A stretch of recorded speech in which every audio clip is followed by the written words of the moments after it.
G'day guys, my name is Christopher and welcome back to an art adventure. Or if you're new here, please consider hitting like and subscribe and joining my channel. So today I'm going to be painting a pet portrait of an African cat, and while I'm doing that, I want to talk about starting off as an illustrator and how to go about getting commissions like this one here. The very first thing I should say, of course, are these are my experiences, and what works for me might not work for you because of the circumstances of your life and where you live and all those sorts of things. But diving into the topic of getting your first commissions, I think it's pretty common, including for me, for first commissions to come from your family and friends. And then after that, you might get commissions by meeting even more new people, or from your family and friends sharing your work with people in their own network. And I think there's two main ways that you can go about that. You can show your work to people online and share through social media or a website, or you can take your art with you, maybe with a sketchbook or some outdoor sketching kit, and as you meet people and talk to them, they can see your work in person. And I've had success with both of those methods, but in regards to this pet portrait, it's because the client was able to see my sketchbook and art in person. A group of us were having lunch for the first time. We didn't know each other yet, and the topic of different hobbies came up. And so when I was talking about my hobbies, I was able to say that I enjoy art and then show people my sketchbook. Now, some people might feel uncomfortable about doing that and sharing their art with others, and that's fine if that's how you feel personally, but it means that it's going to be trickier for you, of course, to get clients. People need to see examples of your work if they're going to want you to create a piece of art for them. And so your only other alternative would be, of course, to share your artwork online or through a website. But getting back to this pet portrait, one of the people I was having lunch with, who became the client, was asking lots of questions about my art and my sketchbook.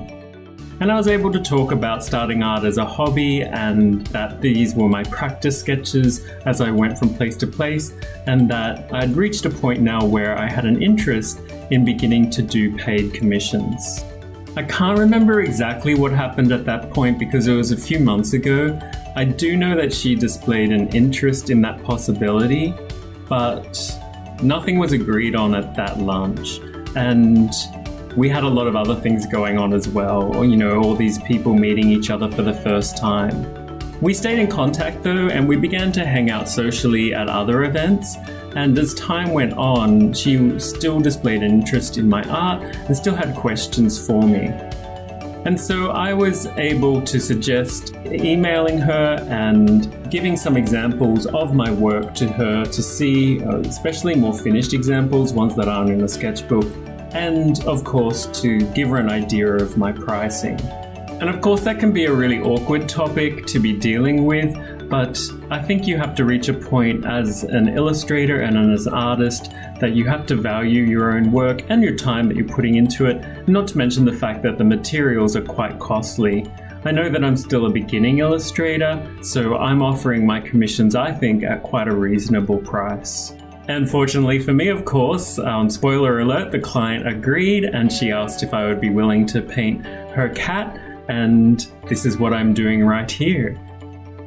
There are a few challenges for this. I never got to meet the cat in person or see the cat in person, and I'm working from, I think they're iPhone pics, but certainly smartphone pics, so they're not HD or DSLR pictures. And even though this isn't a highly detailed, or I should say hyper-realistic sketch, it's still difficult to work from pictures from just a smartphone. You can't quite see the details that you would like to see, and you'll have to guess things or make things up. And in this case, there were also a number of features that I had to make up because they were missing from the photograph. Well, actually, it was a number of photographs. So in the main reference photo, I couldn't really see the eyes clearly. And so then I had another photograph showing the eyes, but then the lighting was different for them. And that led to an issue that you'll see during this painting where the eyes start off bright green. And then later, as I looked back at other photographs more carefully, I could see that the eyes were probably more of a yellowish green or an orangey green. And so you'll see that I'll have to go back with a glaze to tone down the green color and amp up more of a orangey yellow color on top.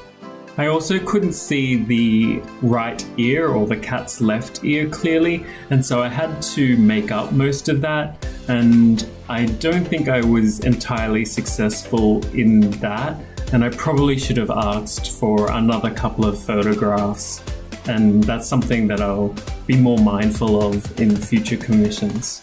But apart from that, I'm happy with this portrait, and thankfully the client really loved it as well. And so I'm really grateful to her to have commissioned me, and for all the other people who have sought me out so far. If you are interested in a commission like this one, you're welcome to email me at aartadventure@gmail.com and to contact me through other social media such as my Instagram account, which is also aartadventure. So thank you for stopping by and watching this pet portrait, and I'll see you soon for another art adventure. Oh, one last thing before I go. It looks like my last video in particular was extremely popular. I got a lot of comments and a number of views, so it's really exciting to see, and a whole bunch of new subscribers. So thank you so much for watching, and if you haven't hit like or subscribe before, it would mean so much to me if you did consider doing that. It's so encouraging to see that sort of feedback, and it'll make all the difference in terms of me being able to continue to make videos and make more of them if I'm able to grow my audience. And if you have any questions about commissions or things that I've left out, feel free to comment down below, or if you would like to comment about what you would like to see more of on my channel, or the sorts of things that I could possibly explore, I would love to hear from you. But for now, we've almost reached the end of this portrait of this cute little cat, and I guess the last message that I'd leave you with is just to be willing to talk to other people about your art and to show them examples of your work. Some people are probably going to have questions and be curious about it, and maybe even curious enough to ask if they could commission you for a portrait or a landscape or some other kind of illustration for them. So I hope this discussion was helpful to you, and I'll see you guys soon for another art adventure. Bye!